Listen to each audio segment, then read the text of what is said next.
Les llengües pròpies de cada persona són la base per a l'aprenentatge d'altres llengües i, per tant, per a la formació de la pròpia competència plurilingüe.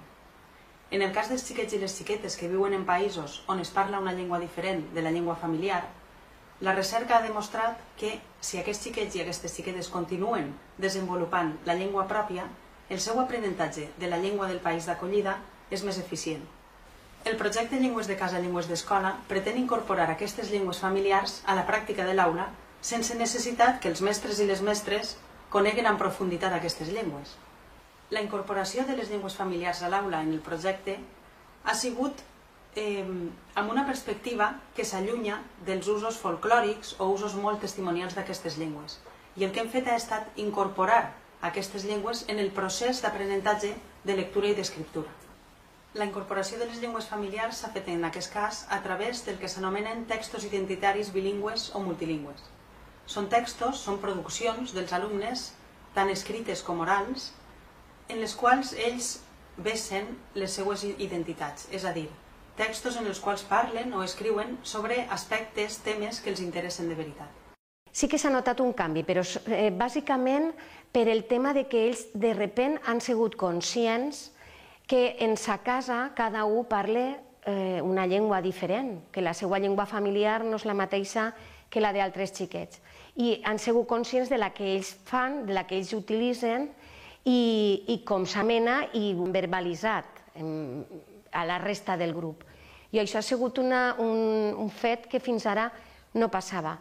Ara ja són capaços d'utilitzar en un moment donat que jo es pugui demanar com es diu això en la seva llengua familiar i ja són capaços de començar a traduir.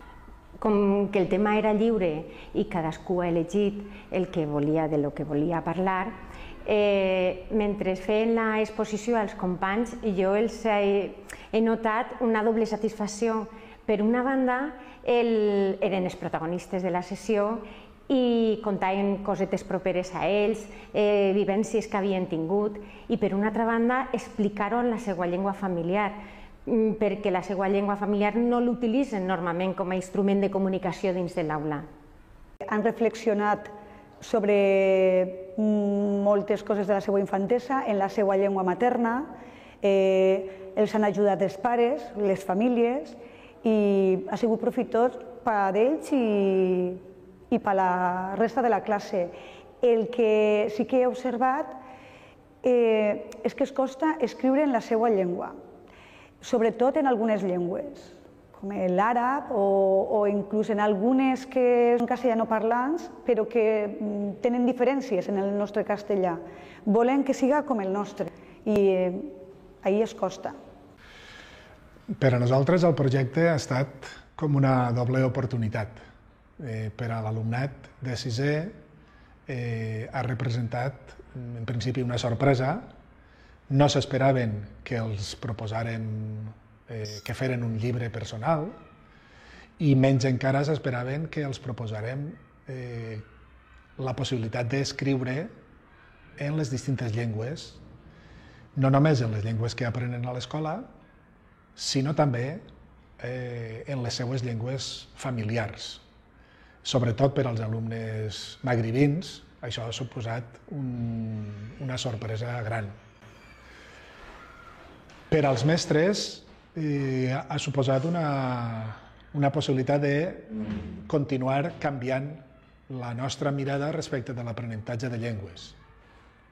La possibilitat de donar entrada a les llengües familiars també pensem que ha estat interessant per a seguir actualitzant plantejaments respecte a l'aprenentatge de llengües. Amb aquest projecte s'ha evidenciat que la introducció de les llengües familiars a l'aula és un recurs didàctic positiu.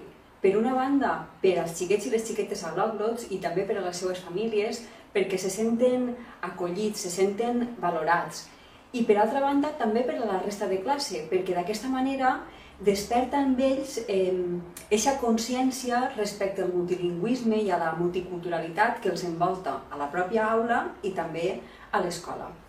És cert que els resultats han sigut dispars depenent de nivells, mentre que les criatures d'infantil i també les de segon de primària van demostrar interès des del primer moment, amb els de sisè potser ha faltat un poc més de temps per a que tingueren ganes de demostrar aquest mateix interès.